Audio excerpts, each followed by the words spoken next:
There comes a moment in life when the silence gets louder than the noise, when the distractions fall away and all you're left with is the mirror in front of you. And in that mirror, you don't see the titles, the achievements, or the applause. You see your truth. You see your struggles. You see who you've become. And you ask yourself, am I becoming the person I was meant to be? We all have a story. Some of our stories are stitched with pain, others with perseverance. But no matter where we come from or what we've gone through, every single day gives us a new opportunity to rise above, to heal, to grow, and to build a life that feels aligned with our values. Not perfect, not always pretty, but honest, beautiful, brave. The world will try to define you by your failures, your wounds, your delays, but you get to define yourself by the work you do on yourself every single day. Not the grand gestures, not the massive leaps, but the little consistent, loving choices that help you come home to who you are. Work on your mindset because your thoughts shape your world. Every morning you wake up, your mind has the power to create a brand new reality, but it doesn't happen by accident, it happens by attention. What you focus on, you feel. What you feed grows. And what you believe becomes the lens through which you experience everything around you. This is why working on your mindset is not optional. It's essential. Your mind is like soil, fertile, open, waiting. If you sow seeds of fear, anxiety, self-doubt, then don't be surprised when your days feel heavy. But if you plant faith, purpose, resilience, and love, you begin to bloom from the inside out. It is not about being blindly positive, it's about being grounded in hope. Some days your thoughts will not be your own. There'll be echoes of old voices that told you you're not enough, that you're too broken, too late, too different. But those voices are not truth, they are noise. You must learn to interrupt them with compassion and remind yourself, I am not who they said I was. I am becoming who I was meant to be. Your inner world must be your sanctuary, not your battleground. That means protecting it from comparison, from criticism, from the weight of expectations that were never yours to carry. You are allowed to set your own standards. You are allowed to dream bigger than what was modeled for you. When you work on your mindset, you learn how to respond to life rather than react to it. You stop getting pulled into storms that aren't yours to weather. You stop shrinking yourself for rooms that can't hold your light. You learn the art of stillness, of choosing peace, even when chaos is knocking on your door. This is not about perfection. There will be days your mind feels messy, scattered, even fragile. That's okay. Growth isn't linear. You don't have to have it all figured out to honor where you are. Some days working on your mindset simply looks like refusing to believe the worst about yourself. You are allowed to unlearn old stories. You are allowed to choose new narratives. And every time you choose a better thought, you rewrite your future. Even if the world around you hasn't changed, yet your perception has, and that's where true transformation begins. Take time to be with your thoughts. Observe them without judgment. Question the ones that feel heavy. Welcome the ones that bring light. This practice over time turns into wisdom. And wisdom is what sustains you when the winds of life try to blow you off course. You must understand that your mind is your sacred space. It deserves rest. It deserves nourishment. It deserves your presence. Turn off the noise. Disconnect from the opinions of strangers. Reconnect with your truth. The more you do this, the more peace will become your default stat, not just a distant goal. Your mistakes, you are not your limitations. You are not the voices that try to silence you. You are the one who rose again when no one expected you to. You are the one who chose healing when hurt felt easier. You are the one who dares to believe in light even after walking through fire. Work on your mindset like your life depends on it, because in many ways it does. Your mindset decides whether a delay is a dead end or a detour, whether failure is the end or the beginning, whether pain is punishment or preparation. It is the lens that colors everything. And when your mindset shifts from fear to freedom, from doubt to possibility, from self-rejection to self-respect, your entire life starts to open. Opportunities reveal themselves. relationships become deeper, and you finally begin to see yourself not as a victim of circumstance, but as the artist of your own reality. Work on your heart, because healing is not a destination, it's a daily choice. There is a quiet ache that many people walk with, a silent heaviness they carry in their chest, often invisible to the outside world. They laugh, they show up, they perform, but inside they are bleeding. Healing is not something that just happens, it's something you must choose again and again and again. Every wound you carry holds a memory, a story, a moment when something sacred inside you was disrupted. Whether it was the betrayal of someone you trusted, the absence of love when you needed it most, or the failure that made you feel like giving up. Pain has many faces, but healing has one path: presence. To work on your heart is to allow yourself to feel without shame, to cry without apology, to release without needing permission. The world may tell you to move on, but only you know what it takes to truly move through. And there is no timeline for healing. There is only gentleness, only truth. Some days you will feel strong. Other days you will feel shattered. But every day you have a choice to be bitter or to be brave. Bitterness builds walls. Bravery builds bridges.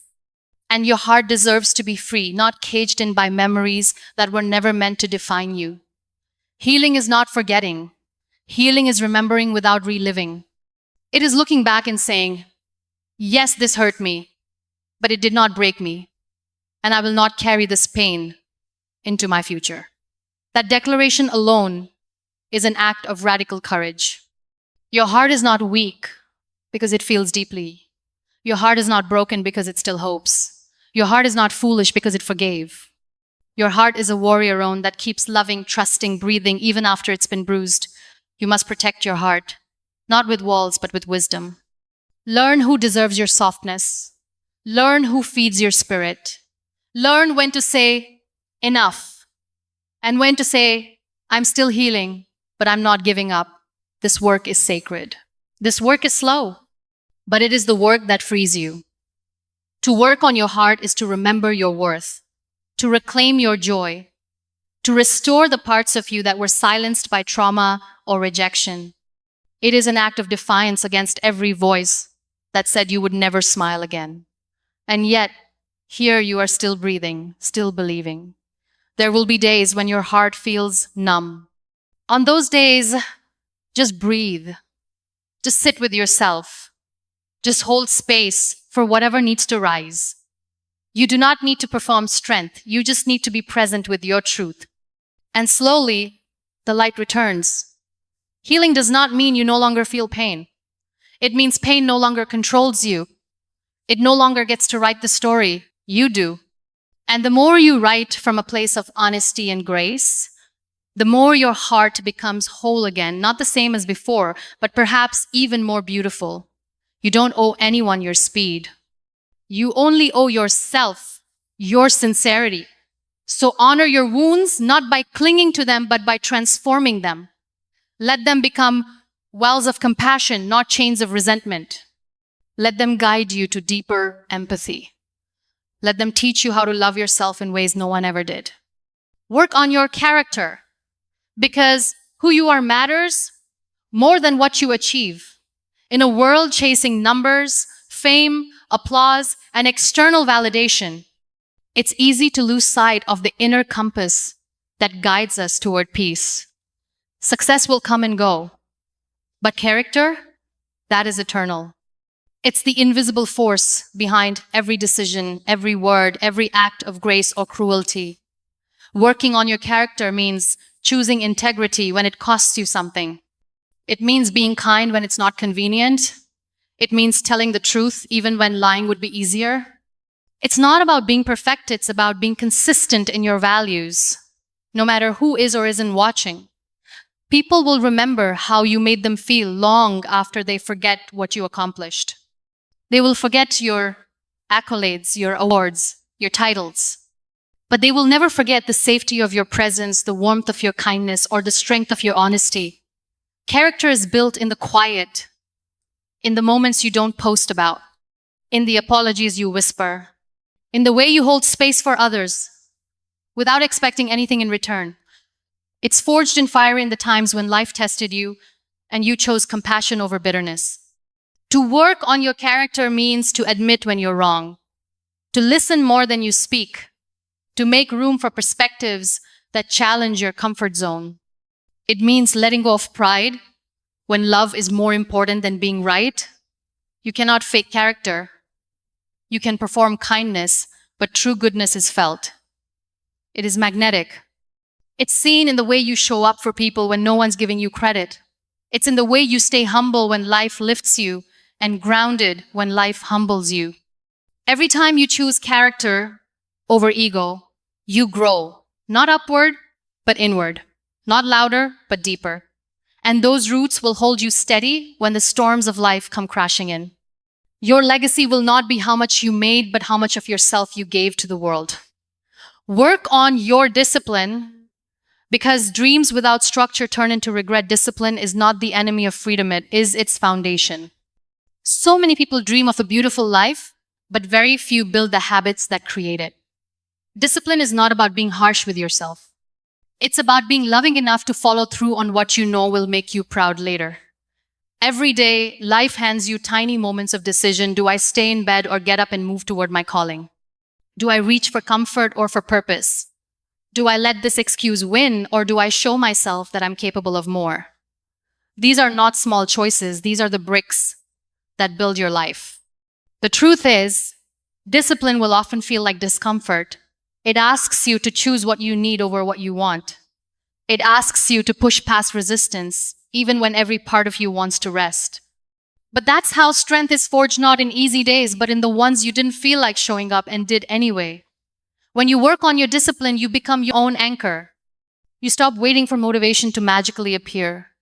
You stop needing external push and start moving from internal purpose. It's not about hustling every second. It's about creating consistency in the direction of your dreams. You don't need to be extreme. You just need to be consistent. 10 minutes of focused work is better than hours of scattered distraction. One small commitment, repeated every day, can open a door that was once locked. Your discipline becomes a love letter to your future self. There will be days when you fall off, days when your routine crumbles. That doesn't mean you fail. That just means you're human. Discipline isn't perfection. It's the ability to return, to come back to yourself, to come back to your purpose. No matter how many times you've strayed, you don't have to be the most talented. You just have to be the one who doesn't quit. Talent opens the door, but discipline keeps you in the room. It is your secret weapon in a world that wants everything fast but values nothing deep. Be the one who stays when others walk away. Working on discipline is how you reclaim power over your life. It's how you take the pen back and write your own story. No more waiting for someone to save you. No more blaming the world. You become the author, the architect, the leader of your own soul. You are not lazy. You are distracted. You are not weak. You are disconnected. And the antidote is not shame. The answer is intention, focus, repetition. Rituals that remind you every day who you are becoming. The discipline of showing up not perfectly, but faithfully. Start with the smallest promise you can keep. Maybe it's journaling for 5 minutes. Maybe it's walking for 10. Maybe it's one page of a book, one glass of water, one kind thought toward yourself. Keep that promise. Then another and another. This is how self-trust is built.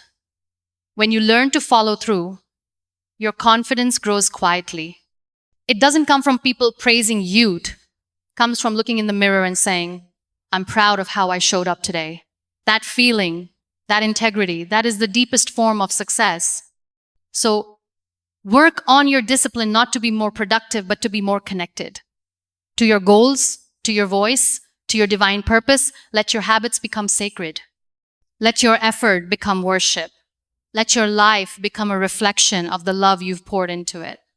Work on your faith, because you can't always see the road, but you can still trust the journey. There are seasons in life when everything goes quiet, when doors close, friends disappear, when prayers go unanswered. And in those moments, it's easy to think you've been abandoned. But what if silence isn't rejection? What if it's preparation? Faith is not the absence of doubt. Faith is moving forward even with doubt in your back pocket. It's saying, I don't know how this will work, but I'm showing up anyway. It's the belief that there's meaning in the mess, that even your pain is not wasted. To work on your faith is to let go of control, not because you're giving up, but because you're giving into something higher, something wiser, something that sees the full picture when you only see the broken pieces. That takes courage. That takes surrender. There's strength in softness, power in patience. Faith teaches you that timing is not always in your hands, but trust can be. Trust in the process, trust in the timing, trust in the unfolding, even when it feels like nothing is moving. Sometimes faith looks like resting. Sometimes it looks like crying and still showing up. Sometimes it looks like starting over one more time. You don't need a perfect track record to walk in faith. You just need willingness, openness, the quiet decision to believe again. There will be days when everything inside you screams, it's not working. That's when you remind yourself, growth is invisible before it's undeniable. Seeds take root in the dark. Mountains form beneath the surface. You don't need to see progress to trust it's happening. You are not forgotten. You are not being punished. You are being shaped. And the very thing that feels like a detour may just be the divine redirection that leads you to everything you prayed for, just not in the package you expected. Faith is the bridge between where you are and where you're meant to be. It's not built with answers. It's built with courage. It's built with the decision to keep walking even when your feet are tired and the path is unclear. You don't have to know the whole story. Just take the next step. Just keep breathing. Just keep showing up. And slowly, something shifts, the fog lifts, the pieces come together, and you realize it was never falling apart, it was all falling into place. There is a beauty that comes from brokenness surrendered. There is a light that only shines through cracks. There is a strength born only in storms. Faith doesn't protect you from pain, but it promises you that pain will never be the end. So work on your faith like your life depends on it, because it does. Faith gives you something to hold when everything else slips through your fingers. It becomes your shelter, your anchor, your guiding star in the night. Let your faith not be loud but deep, not boastful but steady. A quiet knowing in your bones that no matter how hard today feels, you are being carried by something bigger than your fear, and you are never ever walking alone. 80, the end of the day. Build yourself gently, but relentlessly. Life will not always hand you clarity. It won't always feel fair, and it certainly won't always be easy. But it will always offer you one thing: the chance to grow, the chance to become, the chance to rise every single day, just a little more than you did the day before. Working on yourself is not a trend. It's not a phase, it's not a checklist. It is a sacred promise, a daily decision to honor who you are now and who you are still becoming. It is the soft discipline of choosing growth over comfort, healing over hiding, and purpose over pain. When you choose to work on your mind every day, you're not just becoming smarter, you're becoming safer in your own head. You're replacing chaos with clarity, fear with focus. You're finally listening to your own voice instead of the noise around you. When you commit to working on your heart, you're learning how to carry pain with grace, how to forgive without forgetting your worth, how to love yourself enough to stop bleeding for those who never knew how to stop the cut. Your heart becomes a sanctuary, not a battlefield. When you decide to nurture your body, you're not chasing perfection. You're learning to thank your legs for walking you through life, to love the vessel that holds your spirit, to realize that self-care is not selfish, it is survival. When you work on your discipline, you become the author of your own story. You stop breaking promises to yourself. You become dependable in a world full of distractions. And your habits turn into highways to everything you once thought was impossible. And when you choose, even in your doubt, to strengthen your faith, you light a candle in the dark. You learn that trust is a muscle, not a miracle. You no longer live in fear of the unknown because you understand the unknown is where miracles are born. So, yes, there are 5 things you must work on every single day.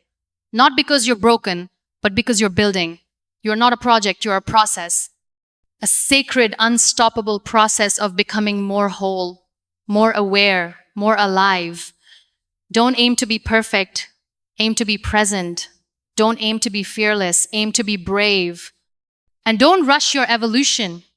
Water yourself daily with grace, with intention, and with fierce love for the person you're still unfolding into. This is the work. Quiet, holy, daily work. The kind no one else will see. But one day, they'll feel it. In your peace, in your joy, in the way you walk into the room, not louder, just lighter, not tougher, just truer. You don't have to fix everything today. You just have to show up. Every sunrise is another invitation to return to the work that matters most, the work on you. And that work is never wasted.